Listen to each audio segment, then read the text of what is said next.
पाजी कभी हंस भी लिया करो यार। अरे अब तो हंस लो। Sing is king. This is what it takes for Gigi to smile. Finally, we are the world champion and we have retained our trophy. कैसा लग रहा है आपको? बहुत बढ़िया, एक और सितारा लगते हुए। अच्छा, मेरी जर्सी पे मैंने तो तो ऑलरेडी 3 अरे आपकी पहले हमें पहले से पता था भाई कि हमारा तीसरा वाला आने वाला है, तो हमने तो पहले ही लगवा लिया। बहुत अच्छा किया, घर पे लगाया क्या आपने?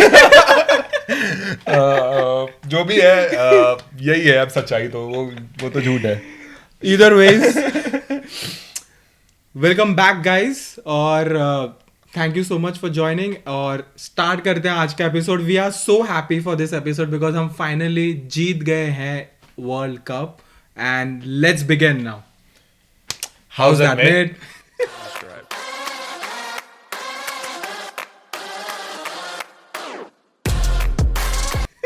So finally we can take the credit क्योंकि हमने अपना चैनल स्टार्ट किया और इंडिया ने T20 वर्ल्ड कप जीता। यस, आई थिंक हम लोग लकी चार्म है इंडियन टीम के लिए, क्योंकि हमारे पॉडकास्ट के बाद ही जो एक कमी बची थी, एक फॉर्चून लक चाहिए था इंडिया को, वो हमने दे दिया है। बिल्कुल। So हमने अर्शदीप की पहली रील की बात कर ली है। Should we talk about Sanju Samson की रील, ईशान किशन वाली रील? हम इतनी रील पे क्यों बातें कर रहे हैं? क्योंकि मैच में कुछ था नहीं ज़्यादा बात करने के लिए। नहीं, रील तो हर्षदीप ने अच्छा बनाया, और काफी इनसाइड द टीम का जो हमें कंटेंट मिलता है वो पाजी की वजह से मिलता है। बट बॉलिंग एक नंबर है और कंटेंट क्रिएटर उससे भी ऊपर है। हर्षदीप अभी से ही अपना सेकंड करियर देख रहे हैं बिल्कुल, बिल्कुल। कि अगर कभी कुलदीप की तरह बाहर बैठना पड़ा। जिस बंदे ने इतना दम है कि वो गौतम गंभीर को हंसा रहा है, फिर वो काफी आगे जाएगा यार। बट हमें पता चल गया है जीजी को वर्ल्ड कप ही लगता है जीतने के लिए, हंसने के लिए, या स्माइल करने के लिए। Smile हंसना is a big word for him man. Smile करने के लिए, मुस्कुराने के लिए। यस, हम चाहेंगे कि जीजी ऐसे ही मुस्कुराते रहे, हंसते रहे, और टीम इंडिया और वर्ल्ड कप जीतती जाए। बिल्कुल बिल्कुल। तो लेकिन एक सेकंड, मैं आपको रोकना चाहूंगा यहाँ पे। मैं कहना चाहूंगा कि क्या संजू को जस्टिस मिल गया है? या फिर एक बिहारी सब पे भारी। या मैं कहना चाहूंगा कि सूर्या दादा की एक्टिंग की हम ये ऐसा क्यों कर रहे हैं? कप्तान बहुत अच्छे हैं, एक्टिंग पे थोड़ा काम करना पड़ेगा। गॉड, आई थिंक सारे के सारे प्लेयर्स अपना सेकंड करियर देख रहे हैं। जी हाँ, बिल्कुल बिल्कुल। तो आई बिलीव अर्शदीप ने बोला था कि वो 15 रील का आइडिया लेके आए थे बाय द वे। तो आई थिंक वो ही इज 8 और 9 रील शॉर्ट। हाँ, तो फिर एक और वर्ल्ड कप जीतना पड़ेगा, फिर वो 7-8 जो रील्स के आइडिया उनके पास रखे हुए हैं वो तो अभी ऑस्ट्रेलिया में 2028 में। यस, क्या पता हम लोग मैच देखने जाएं और आपको 2028 में लाइव बिल्कुल दिखाएं वहाँ का माहौल। बट दिखाएंगे जरूर वो तो उसके पहले, लेकिन 2027 का भी तो वर्ल्ड कप आने वाला है, ODI world cup. Yes, yeah that is the real one. Yeah that's the real OG world cup. और चलो फिर मैच की भी बातें कर ही लेते हैं थोड़ी बहुत जो हुई थी। As we are saying, Sanju को जस्टिस जो अर्शदीप ने बोला अपने रील में, वो जस्टिस एक्चुअली मिल गया है। तो वो संजू से ज्यादा जस्टिस जो मिला वो इंडियन टीम को मिला है बिलीव, क्योंकि Sanju was ultimately the big factor. जब से वो टीम में आए हैं, जिस तरीके से वो खेल रहे हैं, वो जो प्रेशर अनफॉर्चुनेटली अभिषेक के बुरे फॉर्म ने जनरेट किया था, उसको बहुत ही आराम से, बहुत ही सूझबूझ से, ऐसा भी नहीं कि वो बस स्लॉक कर रहे हैं, बिल्कुल अच्छे तरीके से किस बॉल को मारना चाहिए, कब मारना चाहिए। स्टार्टिंग के 2-3 ball he played defensively. I think हमने पहले 2 ओवर्स में 12-13 रन ही बनाए थे। पहले ओवर में भी 4 या 5 डॉट बॉल ही थी, आखिरी बॉल पे ही शायद चौका छक्का तो काफी मैट हेनरी की बॉल काफी समझ से खेल रहे थे। और उसके बाद जब पिच का थोड़ा भाप लिया उन्होंने कि इससे ज्यादा फ्लैट पिच नहीं मिल सकती है।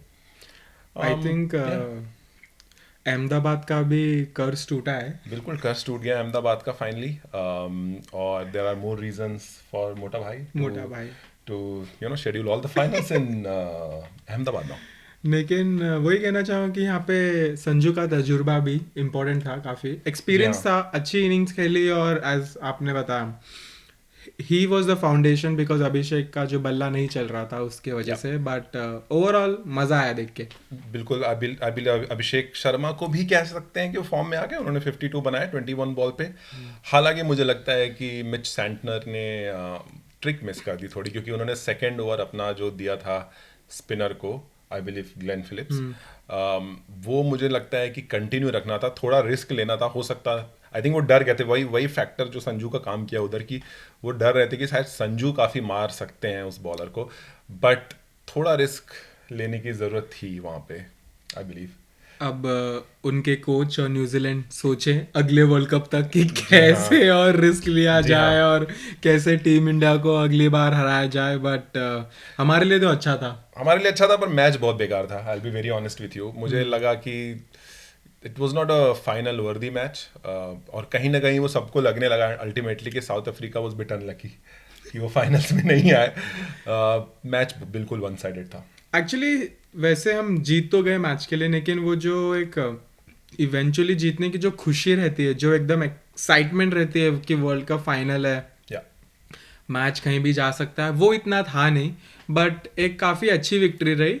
बट इधर veg winning is winning. I believe जब पावर प्ले में ही 92 रन बन गए थे, तो और समथिंग अराउंड 90s, तो तभी पता चल गया था कि मैच किस साइड जा रहा है। थोड़ा सा कम बैक किया था जिमी नीशम ने, एक ओवर में 3 विकेट्स लिए थे, तो लगा था कि शायद थोड़ा पुल बैक करे न्यूजीलैंड, और अगर इंडिया को वो 220 के आसपास भी कहीं रोक लेते ना, तो मैच में थोड़ी जान रहती और एक चांस था। when you're chasing 250 plus in a final match, it's never gonna be easy. लेकिन शिवम दुबे के अलग थॉट्स थे, उन्होंने तो बहुत मारा लास्ट ओवर में। यार वो इंसान एक अलग इंसान है, जो he is again we are lucky to have him. और उसके जैसा प्लेयर जो खड़े खड़े मारता है, फ्रंट फुट पे आके, बैक फुट पे आके, मजा आता है देखने के लिए। हाँ, वो जो थोड़े से हिकअप्स आए थे ना जिमी नीशम के ओवर के बाद, उसको कंप्लीटली डिस्ट्रॉय कर दिया शिवम दुबे ने आके लास्ट में, और and he score 25 of 8 balls. Ultimately सबसे धीमे संजू ने ही खेला था। एक्चुअली संजू की स्ट्राइक रेट सबसे कम है, 193। हाँ, सबसे कम है यहाँ पे। Not acceptable. 300 की strike rate I think Shivam Dubey की है ना, 325। यस। तो 8 बॉल पे उन्होंने 26 बनाए। ईशान किशन ने भी एक 50 मारी, 54 बनाए, काफ़ी बढ़िया वर्ल्ड कप रहा उनके लिए भी। ईशान किशन भी आउट ऑफ ब्लू, वो थे नहीं टीम में, और suddenly he came, and I believe Ishan Kishan और Sanju and obviously our cheat code Bumrah, these 3 people made sure that we are winning. Obviously it's a team sport, तो काफी अच्छा कंट्रीब्यूशन हार्दिक का भी रहा, शिवम दुबे का रहा, बट आई बिलीव ये 3 प्लेयर्स जो थे वो काफी इंपॉर्टेंट साबित हुए अल्टीमेटली। मोस्ट इम्पॉर्टेंटली जो स्टार्टिंग का ओपनिंग का स्लॉट और वन डाउन में जो हमें दिक्कतें हो रही थी, वो ईशान किशन ने और संजू ने काफी अच्छे से मैनेज करी, और I am actually happy for Ishan, because 2 साल से टीम के बाहर थे, समझ नहीं आ रहा था कि कौन से फॉर्मेट में खेलेंगे, सिर्फ आईपीएल खेल रहे थे, ऑब्वियसली रणजी और डोमेस्टिक क्रिकेट खेल रहे थे, तो वो उनका इंटरव्यू काफ़ी अच्छा था पोस्ट मैच। अभिषेक और ईशान का जो था, जिसके एक रिपोर्टर ने पूछा भी था कि आपने कैसे, अभिषेक को पूछा गया था कि आपके रन नहीं बन रहे थे 1 महीने से, तो आप कैसे डील कर रहे थे उससे, तो ईशान ने बोला मैं भी जवाब दे सकता हूँ, मैं 2 साल से टीम के बाहर था, तो ये तो 1 महीने से इसका बल्ला नहीं चल रहा था। लेकिन I feel overall I am happy for Ishan. I think he has shown the how destructive he can be, तो अच्छा लगा उसका कमबैक देख के, और संजू का कमबैक देख के भी। क्योंकि आप पोस्ट मैच इंटरव्यूज की बात करें, मेरा फेवरेट तो एक्चुअली मेरा फेवरेट तो था जो अपने मियाँ भाई ने बोला था। हाँ, वो वाले उस पे बात करते हैं, मियाँ भाई ने और कुलदीप ने। हाँ, सच फन बॉयज यार, बिकॉज मियाँ भाई ने बस 1 मैच खेला, क्या पानी पिलाया, क्या बैट दिए, और एज वी नो मियाँ भाई 200% देते हैं, तो अच्छा कंट्रीब्यूशन था, अच्छा कंट्रीब्यूशन था। लेकिन again I think another medal for him as well, because not being in the T20 scheme of things, suddenly coming as a replacement, playing the first game, doing so well. Doing well as well. मतलब जब उनको मौका मिलता है, मुझे लगता है कि क्योंकि इंडियन टीम इतनी स्ट्रांग है कि बहुत अच्छे प्लेयर्स भी बाहर आ जाते हैं, but he did very well. अब हाँ, वो क्योंकि वो थे ही नहीं कहीं पे भी, कोई भी उनकी कोई चर्चा ही नहीं थी, तो आके बुमराह का रिप्लेसमेंट लेके अच्छा करना, I think I'm happy. I like Siraj as a person. I think he's very good. Bowling पूरी जान लगा के करते हैं, ऐसा कहीं भी नहीं लगता कि भाई ये इंसान बॉलिंग से अभी थक गया है, नहीं कर पाएगा. So I am happy for him. I am very happy with all the team. बहुत अच्छा टीम का एनवायरनमेंट, बहुत अच्छा लग रहा है. अच्छा लगता है. और should we talk about New Zealand? I don't know, bowling में मुझे लगता है कैप्टेंसी काफी वीक थी. आई फील लाइक मैट हेनरी का भी जो अच्छा ओवर गया था पहला वाला, अच्छी स्विंग हो रही थी बॉल, और फिर उन्हें हटा दिया गया. फिलिप्स आया, फिर उसे भी हटा दिया गया. तो थोड़े कंफ्यूज लगे मुझे सैंटनर. मुझे भी कंफ्यूज लगे क्योंकि ओवरऑल समझ नहीं आ रहा था कि गेम हाथ से छूटता जा रहा था, कहीं पे भी वापस खींचने की कोशिश नहीं कर रहे थे. काफी इनडिसाइसिव थे अपने डिसीजन में. सेफ खेल रहे थे. हाँ. क्योंकि न्यूजीलैंड के पास भी फायर पावर था. अगर they could have played the attacking game, but yeah unfortunately didn't came the way they wanted it to be. अब हम लोग थोड़ा बुरा फील कर रहे थे 2019 वर्ल्ड कप में जब न्यूजीलैंड इंग्लैंड से हारी थी. इस बार तो it feels like it was worthy that they lose this game. But also I am actually saying कि इन्होंने भी हमें परेशान किया है आईसीसी टूर्नामेंट्स में. जो थाला का आखिरी गेम था, वो ग्लेन फिलिप्स ने जो रन आउट कराया था, वो तब से ये लोग मेरे रेडार में थे कि यार इन्हें हराना है. और हाँ, भले ही वो 50 ओवर का वर्ल्ड कप था, बट फिर भी इन्होंने भी हमें आईसीसी में परेशान तो किया, ऐसी कोई बात नहीं है. हाँ, अगर आपको वर्ल्ड कप जीतना है तो आपको ये सारी चीज़ों से उभर के आना पड़ेगा. Fair share of losses Indian team ने भी लिए हैं इसके पहले बैक टू बैक जीतने के, तो वो आसान नहीं है. और अगर वो चाहते कि वो जीते तो वो they have to show that power. They need to be that switch on the field कि भाई अगर गेम छूट रहा है तो कैसे हम वापस लेके आए, क्योंकि फाइनल में खेलने का मौका हर दिन नहीं मिलता. और अगर आप देखो, न्यूजीलैंड की हिस्ट्री भी कोई इतनी अच्छी नहीं रही है. उन्होंने भी आईसीसी टूर्नामेंट्स जीते नहीं है. अगर आप वर्ल्ड टेस्ट चैंपियनशिप छोड़ दे तो बहुत पहले एक आईसीसी ट्रॉफी जीती थी, बट प्रॉपर वर्ल्ड कप नहीं जीता अभी तक. नहीं जीता है. और आई थिंक जब न्यूजीलैंड बैटिंग करने आई तो काफी स्टार्टिंग में फिल एलन पे काफी प्रेशर था, क्योंकि वही मेन प्लेयर थे, और वो प्रेशर दिखा. वो उतना फ्री फ्लो खेल नहीं पाया. वो पहले से ही मारने की बहुत कोशिश कर रहे थे. And then he was out on Bapu's bowling. By the way, Bapu की बॉलिंग बहुत अच्छी थी. बिल्कुल रूम नहीं दे रहे थे वो, और आई थिंक वो बहुत ही स्मार्ट बॉलिंग की उन्होंने. अक्सर is a very good replacement जो जडेजा का हमें मिला है, बिकॉज कहीं ना कहीं से तो वो आपको कुछ ना कुछ करके मैच में कंट्रीब्यूट करेंगे, बैटिंग हो, बॉलिंग हो, फील्डिंग हो. And I think we need to again save this guy and make sure that he plays in every match, because his contributions are very very important for us. और जो 4 over मिलते हैं उसके भी. हाँ, और अर्शदीप के आधे रील्स में भी इन्हीं का कंट्रीब्यूशन होता है. तो वो ऑन और ऑफ द फील्ड दोनों में कंट्रीब्यूट कर रहे हैं टीम के लिए. तो yeah I think I love him. I think he is really good, and I think we should make sure कि हम उन्हें कंटिन्यूसली खिलाते रहें. टिम सैफर्ट ने अच्छी बैटिंग की, 56 बनाए 26 बॉल पे. वही एक थोड़े बैटर लगे जो थोड़ा परेशान किया बॉलर्स को. But again the cheat code game. पहली बॉल पे ही विकेट. पहली बॉल ही स्लो रन कौन करता है यार. मैं तो इसमें रचिन रविंद्र को का कुछ गलती भी नहीं मानता हूँ. पहली ही बॉल आते हुए. अरे वो आपने वो एक रील देखा क्या, जब वो मेडल लेने जा रहे हैं तो काफी लोगों ने रील बनाया कि is the OG Indian spy जो न्यूजीलैंड से खेल रहा था. क्योंकि उसका कुछ कंट्रीब्यूशन था नहीं वैसे overall. It was not a world cup for him to remember. I believe उसके अलावा मिच सैंटनर, क्या ही बात करें अगर. There is nothing, not much to talk. Daryl Mitchell ने बेस्ट परफॉर्म किया जब अर्शदीप ने उनके ऊपर बॉल मारी. और सुना क्या इंटरव्यू में क्या बोला. जब हर्षा बोगिल ने उसको पूछा कि कहाँ जा रहे हो क्या, तो उसने नहीं मैं डेरिल मिचेल के पास गया, वो बॉल थोड़ी स्विंग हो गई थी जब मैंने थ्रो किया तो उनको लग गई थी. फ्लैट पिच पे नॉर्मल बॉलिंग में स्विंग नहीं हो रही है और अर्शदीप के थ्रो पे स्विंग हो गई बॉल. चलो कहीं ना कहीं I don't think Arshdeep needs to do this. I believe that was very unnecessary. Heat of the moment कह सकते हो. There was no heat of the moment man. Heat थोड़ी होती तो मजा आता. हाँ, और न्यूजीलैंड के लोग इतने नाइस एंड स्वीट हैं. I don't think you need to do that Arshdeep. So yeah पाजी हो जाती पर गलतियां, ठीक है, it's fine. I think he accepted, he said sorry to him, so all good. What else.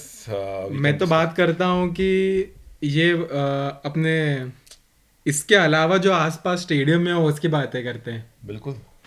Start करें अपने तीनों कैप्टन से. बिल्कुल। इंडिया वर्ल्ड कप जीती और थाला ना हो वहाँ पे, हो नहीं ऐसा कैसे हो सकता। रोहित शर्मा रोहित शर्मा वाज देयर, और अब मोटा भाई वाज मोटा देयर। भाई वॉज देयर। सो और अब सूर्या दादा भी आ चुके हैं वर्ल्ड कप विनिंग जी हाँ, कैप्टन्स सो में 3 विनिंग कैप्टन एक साथ एक साथ। अहमदाबाद के स्टेडियम में। बट अच्छा लगा आई थिंक थाला को देखते हुए, रोहित Yeah. को देखते हुए। पर साक्षी भाभी को नहीं ला इस बार, हाँ आई थिंक वो डर गए थे। बट मजा है एक्चुअली तीनों कैप्टन्स को वापस देखते हुए। हाँ ये वो आई थिंक कहीं ना कहीं जो हम हारे थे यहाँ पे अहमदाबाद में, वो कहीं ना कहीं एक है मन में कि यार वो जीतना है। हाँ हम लोग उसके बाद 2 वर्ल्ड कप जीत चुके T20, but I would really want us to win the next world cup. और आई रियली होप कि अपने रोको भी खेले, Yeah. और मुझे लग रहा है कि वो खेलेंगे जिस तरीके से वो अपनी फिटनेस पे और जैसे कि उनका ओडीआई फॉर्म है। I think one last try देंगे वो लोग। या आई बिलीव वर्ल्ड कप के पहले ओलंपिक्स होने वाले हैं जिसमें cricket will be featuring first time. Okay और कोहली ने पहले ही बोल रखा है कि he wants to play Olympics, so it will be interesting to see कि कौन सी टीम जाती है। तो या उसके पहले ओलंपिक्स होने वाले हैं। आई थिंक देयर इज मैं उसके You know लिए where to come to watch the review for Olympics, you know? Yes but उसके पहले भी काफी चीजों के हम रिव्यू देंगे, आपको हम एंड में बताएंगे, आप रुके रहिए हमारे साथ। लेकिन यस ये सब तो हुआ, सेलिब्रेशन देख के मजा आया काफी। मजा आया, हाँ। और काफी एक लाइट अच्छा माहौल अच्छा था। माहौल था। वो इमोशनल नहीं था जैसे कि हम जब बारबाडोस में जीते थे, जी वो हाँ। एक इमोशनल था। इमोशनल था। यहाँ पे था कि यार अब जीत गए, इट्स अगेन। अब ये आदत बनानी होगी हमें ऑस्ट्रेलियन टीम की तरह होना चाहिए कि हम एयरपोर्ट पे वर्ल्ड कप जीत के आए तो हमें कोई रिसीव ही करने ना आए। ऐसा कभी नहीं होगा। क्योंकि हम हर दूसरा भी वर्ल्ड कप जीत रहे हैं, तो ऐसा कुछ सिचुएशन होना आई थिंक पड़ेगा। अच्छी बात है। It has taken a lot of time for us to reach this Yeah. Place, you know, it's not that कि हम ओवरनाइट आ चुके हैं। वेरी वेरी वैलिड और, पॉइंट। आई बिलीव लोग बीसीसीआई को काफी क्रिटिसाइज करते हैं, but this is something which we should be giving the credit to BCCI. बहुत आईपीएल से जो मनी जनरेट हुई है उसको बहुत अच्छे से यूज किया गया। यस और ऊपर से हमने क्या एक अच्छी चीज की ना, हमने अपना डोमेस्टिक क्रिकेट Structure को पे स्ट्रक्चर काम को किया है। बहुत ज्यादा काम और किया है। काफी इम्प्रूव हो चुका है द होल स्ट्रक्चर, और जिस the pool of talent which India is generating, that's gone to next level now. क्योंकि अगर आपको इंडिया के प्लेइंग 11 में खेलना है तो आपको सोचो कितने प्लेयर्स, कितने कंपटीशन के बाद आपको जगह मिलती है। तो जब प्लेयर वहां आता है तो वो ऑलरेडी इतना ज्यादा एक्सपीरियंस ग्राइंड करके आता है कि फिर इंटरनेशनल स्टेज पे परफॉर्मेंस करने में आपको, हाँ ऑब्वियसली नर्व्स तो रहते हैं, बट आप जल्दी से उसमें ढल जाते हैं बिकॉज आप बहुत ही रिगरस स्ट्रक्चर से बाहर आए हुए हैं। एंड या सॉरी, नहीं मैं बस कह रहा था कि वो डोमेस्टिक और आईपीएल का बहुत बड़ा हाथ है और बीसीसीआई को क्रेडिट जरूर देना चाहिए इसके लिए। 100% for T20 world cup specially. IPL एक ऐसा टूर्नामेंट है जो कि I feel like it's even bigger than world cup to an extent. It's one of the most difficult leagues in the world across sports to actually win a cup. और इतने सारे आई balls already, like Vaibhav Suryavanshi जैसे young players 15-16 साल की उम्र में आप 50-60-70 हजार जनता के सामने खेल रहे हो और आप इस गेम के टॉप प्लेयर्स के साथ खेल रहे हो, फिर वो कॉन्फिडेंस ऑटोमेटिकली आपके अंदर आ जाता है। और आप वो बेचारे, ये न्यूजीलैंड में 5 मिलियन लोग हैं, ये इन्होंने इतना क्राउड ही नहीं देखा है कभी। सो वो एक डिफरेंस तो आ ही जाता है। और I think other boards and I have seen few ex players from other than India complaining कि इंडिया ने बहुत ज़्यादा गैप कर दिया है between the top team and the second और third team. But it's something which other boards and teams have to work on. ये हमारी गलती नहीं कि हमारे यहाँ क्रिकेट इतना पॉपुलर है और हमारे यहाँ आईपीएल इतना काम कर गया है। आपको अपने लीग्स पे, अपने टीम पे काम करना पड़ेगा to make sure, because lot of countries they don't even take T20 seriously, and when they lose then they blame Indian team. So मुझे लगता है वो चीज़ नहीं चलेगा। आप टेस्ट मैच डेफिनेटली फोकस होना चाहिए, लेकिन T20 पे भी फोकस करो, because ultimately you're representing your country. हाँ, at any stage. So I think you have said correctly. और also it is a good stage for foreign players also, जो कि अपने सर्किट में थोड़ा अच्छा करते हैं. When they come and perform in IPL as foreign players, I think they also get a lot of exposure, and they also look forward to playing the IPL. 100%. So I think इसी से हम कुछ announcement कर दें हमारे तरफ से भी कि अगला कब हम क्या करने वाले. अगला पहली बात तो आई थिंक अनाउंसमेंट के पहले we would like to thank people, because this was our passion project. This is first time as a mate we just thought probably we should start something like this because हमें cricket के बारे में बात करने में बहुत अच्छा लगता है and we started from scratch. Obviously we have other jobs as well and then on the side we have started this. Already 34 subscribers हो चुके हैं 0 से. Yes. Such a big jump. और 12 वीडियोस हमने अपलोड किए हुए हैं. Yes, हम कंसिस्टेंट रहे. हम चाहेंगे कि आप इस सब्सक्रिप्शन नंबर को और आगे बढ़ाइए. बिल्कुल आगे बढ़ाइए. और हम कोशिश करते रहेंगे कि क्रिकेट से जितने भी रिलेटेड मैचेस है, टूर्नामेंट्स हैं बड़े, हम उसे कवर करें. बिल्कुल. और thank you so much for everyone, जितने भी लोग हमसे जुड़े. एज सौरभ सेड, हमारा एक पैशन प्रोजेक्ट था, हमें बहुत टाइम से करना था. We wanted to talk about what we feel about cricket, what are our thoughts about it. और हम लोग जैसे काफ़ी चर्चा करते थे इस पे, तो हमें सोचा कि why not share with other people as well. So जितने भी लोग हमसे जुड़े उसके लिए थैंक यू सो मच. हम कोशिश करेंगे कि हम ऐसे ही और videos, normal chit chat, cricket और भी बाकी चीजें, outside cricket as well. Outside cricket as well. तो आईपीएल में टाइम है, तो हमें कुछ करना पड़ेगा उसके पहले. हम कहना चाहेंगे कि एक वीडियो अगले हफ्ते तो जरूर आने वाला है जो कि क्रिकेट से रिलेटेड नहीं है. हाँ, सोच लीजिए. बट आपको काफी मजा आएगा उस वीडियो को देखते हुए, क्योंकि आई एम श्योर अगले हफ्ते most of the Indian people will be going and watching something in theater. Yes. Yeah. It's revenge. So. It's revenge. It's revenge. As a clue हम देना चाहेंगे आपको. Yeah. So we want to talk about it because we were also very passionate about the first part. और literally हम दोनों काफी time बाद किसी मूवी के लिए इतने एक्साइटेड. Yes. तो हम we'll probably if you guys would like, क्योंकि कुछ हम फ्रेंड्स ने भी मुझे बोला है कि क्रिकेट के अलावा भी कुछ लेके आओ, तो may be that will be something which we can start with. जरूर हम करेंगे उसे, हम कोशिश करेंगे पूरी. Will try to do our best और let us know if you guys feel कि हमें कुछ और भी करना चाहिए. बट एटलीस्ट वो जो अगले हफ्ते आने वाला है हम पक्का करने वाले हैं आप लोगों के लिए. बट उसके अलावा भी जब तक आईपीएल शुरू नहीं होता हम कोशिश करेंगे कि हम कुछ ना कुछ और वीडियोस की तरह हर हफ्ते आते रहे और आप लोग से मिलते रहे, जुड़ते रहे. और अगर आपके पास भी कुछ सजेशंस है हमारे लिए तो please let us no in the comment section. और And again, thanks for all your support. Yes, thank you. Friends and family and everyone who actually discovered us through YouTube. बहुत thank you. We actually it's the experience was better than what we were expecting. Absolutely. और हमें भी ये करने में मजा आता है. We also enjoy talking about it and talking and sharing with you guys. So thank you so much. और इसी से ये वीडियो हम end करते हैं और मिलेंगे अगले हफ्ते. Thank you so much for joining with us so far. And how's that made?